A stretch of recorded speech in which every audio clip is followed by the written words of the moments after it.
and welcome to another episode of Don't Know, Ask Father Touzeau.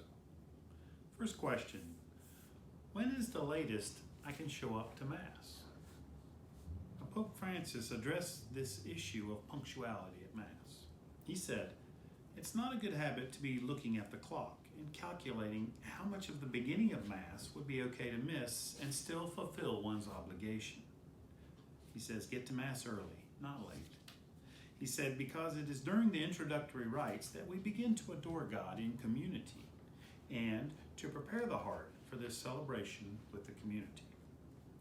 And many have been taught that you should arrive at least to hear the gospel. Otherwise, the Mass doesn't count.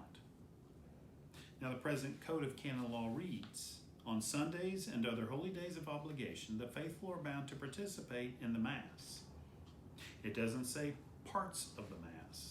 The expectation is that the person will attend a complete Mass. And a Catholic catechism quotes the canon and states, those who deliberately fail in this obligation commits a grave sin. A grave sin, as we know, it's done deliberately. So, for instance, a family who has several children arrive at Mass a little late. I'm positive that this is not done deliberately.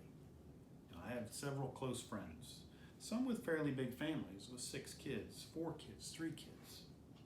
I've witnessed the production, the effort, how difficult it is to get the family together and get ready to attend Mass. I'm grateful to my friends and to have had this experience with them.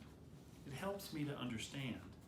So now when I see a family arrive just a little late to Mass, I'm happy that they made the effort and were able to make it to Mass. As a priest, or really just as a human being, I realize that things come up that can cause us to be late.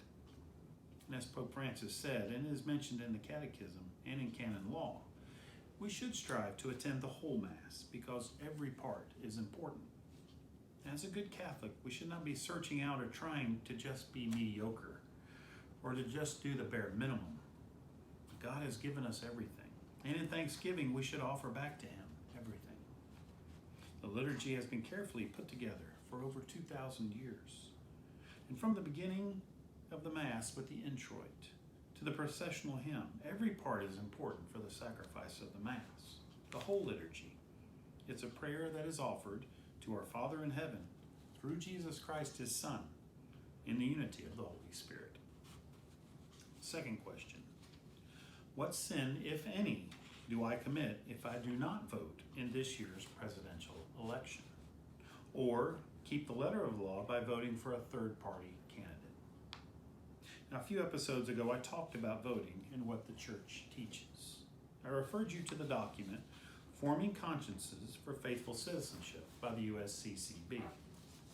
Now, to help answer this question, I want to refer you to another document, and it's called Guide to Moral Duties Concerning Voting, and it's found on EWTN's site. This document provides a lot of good information concerning voting and morality, and I highly recommend reading it in its entirety. Now, to answer this question, is it a sin to not vote in this year's election? I'll do so briefly using this document.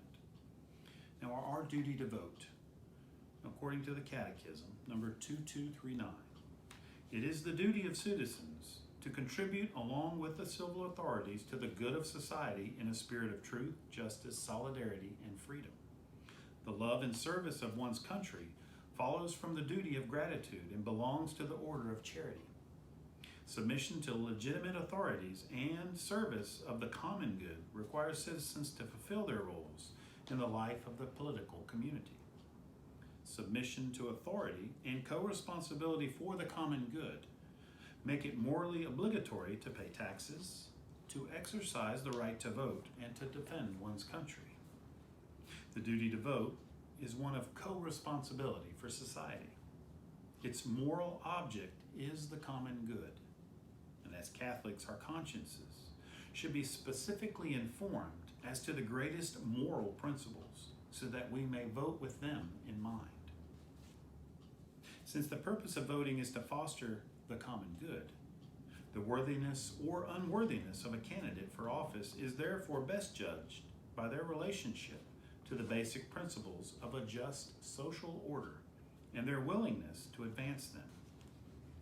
In the Catechism, number 1906, by common good is to be understood the sum total of social conditions which allow people, either as groups or as individuals, to reach their fulfillment more fully and more easily.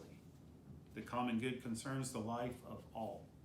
It calls for prudence from each and even more from those who exercise the office of authority. And the Catechism goes on to name among the elements of the common good the fundamental and inalienable natural rights of human persons, the basic common goods of society, food, clothing, health, work, education, and culture, suitable information, the right to establish a family, and the stability and security that comes with a just social order. So this question is not an easy one to just give a simple yes or no.